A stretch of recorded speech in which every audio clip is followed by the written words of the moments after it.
মুই হলুম চুলবুলু ডাক্তার, এমন কোনো রুগী নেই যে মোর ওষুধ খেয়ে ভালো হয় নাই। ওটা রে শিমুল রে, আতরে তোর কি হয়েছে রে?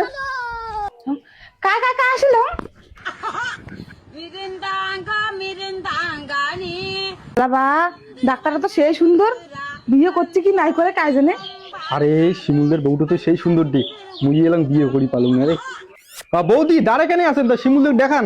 হ্যাঁ, ওই করে রে বারো রুগী, আরে তোমার ডাক্তারের চাষি হচ্ছি। হ্যাঁ আসছিস রে, তো কতদিন থেকে ডাকের চাং রে?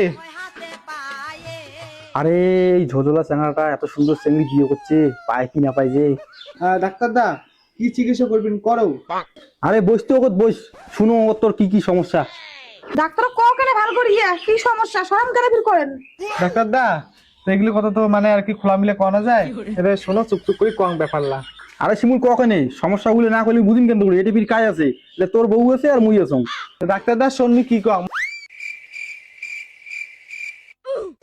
ওহো তোর সমস্যাগুলো বুঝছুম, তুই ইটে নিয়ে যে তুই পেচ্ছাপ করি নিয়ে ইটে মোর পরীক্ষা করি লিখবি।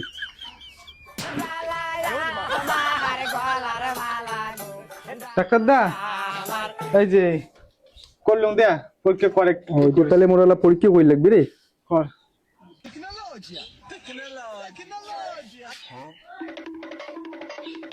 আরে এটা তো জন্ডিস কেস হয়ে গেছি রে, তুই কোনো বেলপাতার রস খাচ্ছিস নাকি?